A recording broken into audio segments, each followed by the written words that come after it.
Hi everybody, welcome to Room and Board. If you're wondering what we're doing, well, check out the playthrough that we just finished filming of Murder at Tealwoods Manor. Yeah. It was a friggin' fun time.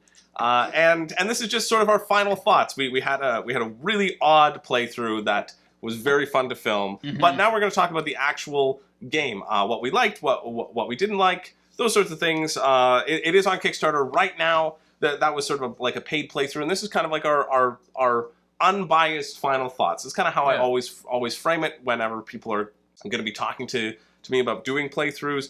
But also keep that in mind that the previous playthrough was paid as well, but these are not. But if you want to call me a shill, well, I'll put an Arby's somewhere on the screen, and and I would be happy to be a shill for Arby's. But let's talk about this game. Colin, it was your first time playing this game. Zach and I, we'd played it a bunch because we were planning to play it with my former friend and now nemesis, Josh. And yeah, let's get your initial thoughts, having just played it for the first time, and then we can talk about how, because this one felt different. What I do love is that it's all kind of felt different. I think we've played 4 times, and I think it's played out in a different genre every time. Yeah. Have you guys only ever done it as 2 players, or has 3 player? 3 player. Yeah, 3 player. Yeah. My initial thoughts are like it's a very simple concept with a lot of intricacies that you can introduce to make the game more difficult. Yep. But I think as its base form, it's a very simplistic game, which I liked because I'm stupid. But I wouldn't say that. No, but it's easy to pick up. It is very easy to pick up. Like it's the rules aren't clunky and chunky. Yeah. It's just a quick 5-minute play or learn to play. Yeah. And you got everything you need. And I just think it's a very accessible game. Yeah. And I think this isn't a game that would not intimidate me if someone pulled it out not knowing it. Yeah. Yeah. Cool. Zach, you got any thoughts? Elaborate on the difference of the plays. Right. So I think the first time we played this game, the murderer killed someone every hour. I mean, yeah, every hour. Every hour, someone died. Yeah. You had the goal to keep everyone alive in that first game, and I found it so hard. And we finished that first game, and you were like, "It's impossible to keep everyone alive. I don't know if it's actually possible in this game." Yeah. In this game, you kept everyone alive, and you won. Yeah. Yeah. So maybe not impossible. Maybe not impossible. We also had a game where the murderer was, I believe, caught. Right? It was caught on turn 3 or whatever. Yeah, 2 or 3. Oh, yeah. And the game just ended, and we scored points then. Every time we played this game, I think people have realized the value of different rooms. Yep. And focused on them and been like, well, this room breaks the game. And the next time, everyone used it. I think the first time we played this game, everyone used the lounge and then got really upset when the lounge got full because, well, that's the only way you can get information. Yeah. And then the second time we played, everyone just constantly used the central bar to get rumors. And like, well, if you have enough rumors, you break the game. Yeah. And, yeah. And then people have been I believe we used the foyer a lot at one time.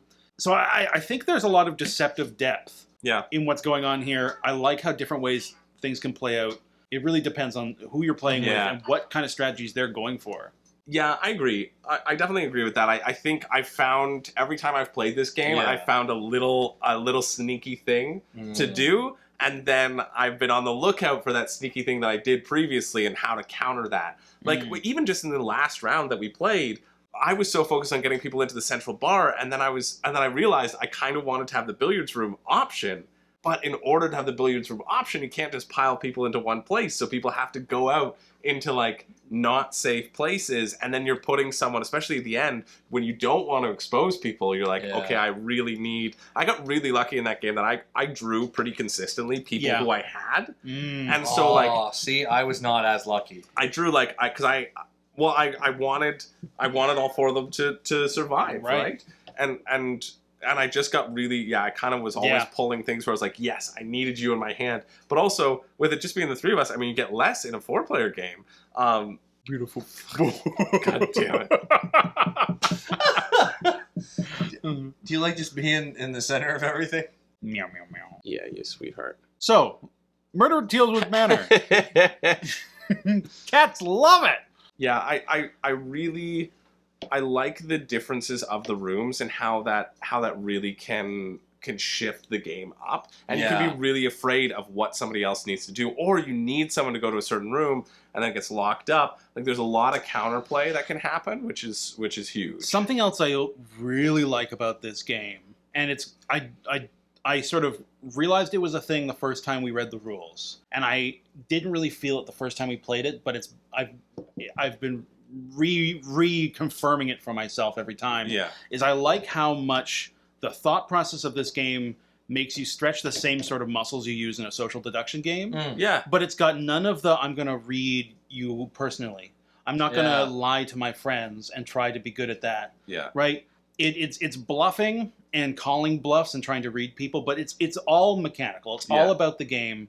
And I like how it does not, it feels like I'm using the same sort of logic deduction as I do in a social deduction, but it's not social. It's deduction. It's just straight up deduction. Just deduction it's like without bluffing the social. deduction, It's right? bluffing deduction. Yeah, and as a member of the military, I really learned. You can drop this bit column. Get out of here. Another thing, it also kind of reminded me a bit of Fractured Sky in terms of that placing things down, trying to bluff your opponents in that way. Like it kind of scratched a similar itch. And this one's, much cheaper. I don't even know how much this is going to be, but it's going to be much cheaper because Fractured Sky is just super expensive. You didn't play Fractured Sky, but Zach and I did, yeah. Yeah, even little things where I was like, it's kind of like you said, when we would get a rules question and I'd ask the designer, I'd be like, hey, what's the answer to this rules question? Oftentimes, the response I got back was not the one that I was hoping for, and I was like, oh, that one's not the good one. That makes the game less interesting. Yeah. And then now, having played it more, then the next time you play it, you're like, oh yeah, that makes sense. No, it has not removed decision space. Yeah. Right? It's just a different than we were hoping for. Well, no, but even still, like, I think I prefer it. Like, with the known information, if you draw 2 cards and you have to discard them, it makes sense that everybody should have it. Yeah. I thought it was going to be, like, a really exciting secret that you could keep. But with it being known information, that made for some really interesting plays throughout the game. Because everyone around the table all of a sudden knows that there are burner characters that no one cares about. And they become useful in a way that no other characters are. Yeah, which is also really cool. And I felt really shifted the dynamic of this game, too. Because that was the most people that we've played with that were out, right? Eliminated. And so then it becomes, okay, well, somebody has who I have. There wasn't too much overlap here, even still with 2 players eliminated as well. There were 2. There were just 2, Patricia Allman and Solomon Walker. Yeah. Senator Litton and Lady Tealwood. Yeah. And I remember... What'd you say? No, the 2 people that overlap between us. Oh. Yeah. And I remember when we were reading the rules, and we read the thing about if you have the number 20 rumor token and the investigators in the room with one other person, you could play that to get, and we were like, that's never going to happen. Yeah. It's never going to play into anyone's strategy. Yeah. You know whose strategy it played into? Yours. Mine. And you know when it happened? It happened this game. It happened in a big really way, good. and that response and reaction was absolutely genuine. Like, that blew me away. I was so excited to see it happen, and also so annoyed because I knew you'd gotten one of your people dead. Right. And I really enjoy that.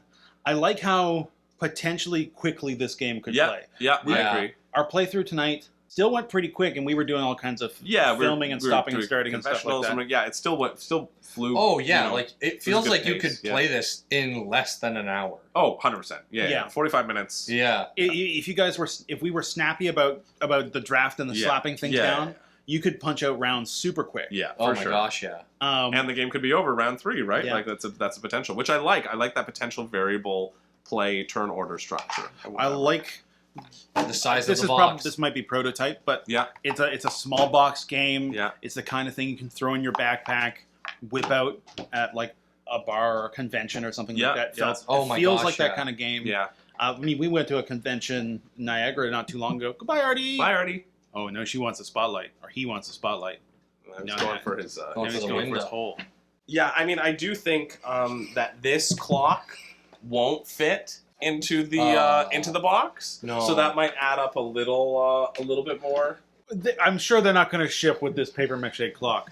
But if in the Kickstarter they need another stretch goal, I could mass produce these maybe. You could mass produce them? I could maybe mass produce. Zach just made that for fun, just because we wanted a big clock for our playthrough. Yeah. But you're saying at a convention, pull it out very quick. Oh yeah, because it feels a lot like those kinds of games we played at conventions. Yeah. A lot of people pulled out these little small box social deduction games, and trying to play them in a quick little like between game situation. And I felt like it's really hard to get to know people to do a social deduction when you're like doing things quick fire between games or whatever. This you don't need to do that. Right.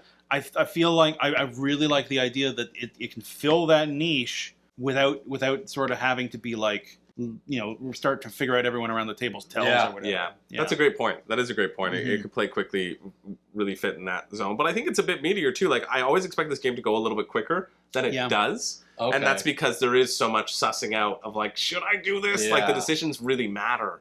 And I think I enjoy that aspect of it as well. Yeah, I mean, I don't have too much negative to say about it, honestly. Like Me neither. The things that I was primed, ready to say, like, oh, I wish this rule would change, this rule would change. I don't feel that way anymore, No, the more I've played it, the more I'm like, okay, yeah, that rule makes sense. Okay, fine, yeah, you played it more than me. The rule makes sense. Yeah. I think there is the potential that you could play the first turn of this game, or well, I guess you couldn't do it in the first turn, but I guess turn 3 is when you could have lost. Yeah, that happened to me one game too. Like it was the game where I needed everybody to survive, and I just misplayed. But every round, somebody who I had died. Yeah. You can very quickly lose all your potential to earn points. Yeah. And then your only sort of hope to come back is to kill everyone else's characters. Yeah. But there's no real way to figure out what people are holding. So yeah, that's true. You could end up in a situation early game where you're looking at a loss no matter what. Yeah. Which can happen, but like also that's about like mid game. Yeah. And then the game's almost over. Yeah. In order, like if you wanted to keep 4 people alive and all 4 died, at least 3 turns of the game had gone by, right? Yeah. If you wanted 4 people to die, you're in the game until the end, though, right? Like the hope is there until the end. Yeah, for sure, right? Mm-hmm. Yeah, that's kind of that specific case of like your people are alive. Yeah. And it's only people who are alive. That's why the first game I played, I was like, oh, I'm so disheartened. Mm-hmm. And then this game, I saw it, I was disheartened again. Honestly, I was like, oh no, is this gonna make for a good playthrough? And then it did. Yeah, I'd love to get a second chance at this where not all of my people have to die, and then no one barely dies. Lady Harris died. Did stay alive. She died. Well, she didn't have to die. No, but you killed her. What do you guys think about, because a big part of this game is it's about these characters, placing them on the board, trying to figure out where they are, calling out people by name. The first couple times I played this game, I found the characters a little forgettable. Oh, yeah. Oh, my gosh. I was forgetting their names constantly. If I didn't have this little cheat sheet here, I would have forgotten about it. And then the rooms you pick up pretty quickly what the rooms do. Yeah. It's just the cast of characters is a little bit lengthy, but it's just the theme. I think that's a great point. I do think that's a great point. I also found them really forgettable until this play, really. Right. It's only because we played it so many times and we're familiar. We also sat down knowing we wanted to dress up as characters, and we really tried to figure out what that would mean for all of these cards. Yeah. And that helped a lot from me remembering who they were. Yeah. I think if I had a wish for this game, I wish the names were like a little more punny or something. Something just to, or like if they were alliteration or rhymes or anything to just help me as a memetic to remember them. Yeah, for sure. But after you play the game a certain number of times, that stops being an issue. Yeah, but I think like in this day and age too, when people play a game, once or twice and then either decide if they're going to get rid of it or keep it, that's very significant. I found them a bit forgettable too. Just the names of them and just like, and kind of I like the art direction, but a couple of them look kind of the same, and so I would have liked a little bit more variance on that. Yeah, I love Barrow Townsend because he's so distinct. But all the people, all the mustachioed gentlemen, we were like, you could be there are 3 of them. There are General Price, Lord Carter, Judge Pelham. There's a big balding mustachioed gray-haired man named Judge Pelham. Yeah. There's a big balding gray-haired mustachioed man named General Price, and there's a big gray-haired mustachioed man named Lord Carter. And is he balding? Yeah. He is balding. Oh, look at that. Surprise. Right, and like all of those are really distinct things, but they all share the same distinct characteristic. Yeah. I agree. But other than that, like those are minor nitpicks. Who cares? You get used to the art at some point. Yeah. I think it's a really fun game. Definitely worth checking out. For sure. I quite enjoyed it. I think I've enjoyed every play of it more. Yeah. You know? Yeah, well, we played it the first time. I think we played it twice in the night just to sort of get the bearings. You were over for another game night just to hang out. Yeah. And you pulled it out of your bag, you put it down, and we played it. And like, because we weren't like actively learning out, we weren't trying to plan out this video. We were just playing for fun. Yeah. I had a blast. Yeah. Everyone who played that had a blast. It was really fun and really quick, really snappy. Yeah. Yeah. Those are my thoughts. Those are my thoughts too. Yeah, I really have nothing else to add. Because I think you guys summed it up pretty well, and as a first-time experience, I thought it was fun, and it makes me want to play it more. Yeah, totally. To get a better chance to redeem myself. Well, I think that's it. I think like also you're playing against people who've played this before. So right? I was unfairly rused. But yeah, and I think that's what a good game does. It makes you want to play it again. Anyway, Exactly. yeah, that lots of fun. Highly recommend checking it out. Look at it for yourself. Read through the rule book, see if it's for you, and again, watch our playthrough because I know I'm going to have a time editing that, and that'll be fun. And make sure it's not all for naught. Anyway, hopefully this was helpful in letting your decision be known, and thank you so much for watching. My name's Chris George. I'm Zachary Groombridge. I'm Colin Maury. And this is Ruined Board. Do you have a catchphrase? I don't have a catchphrase. Not yet? We can workshop something right now. Yeah, let's get something going. Colin, what's your favorite noun? Mustard. God damn it. New catchphrase, Ruined Board. Mustard. It's not gonna hold. This catchphrase is not gonna hold mustard. No. I'm sorry. Yeah. Thanks. All right.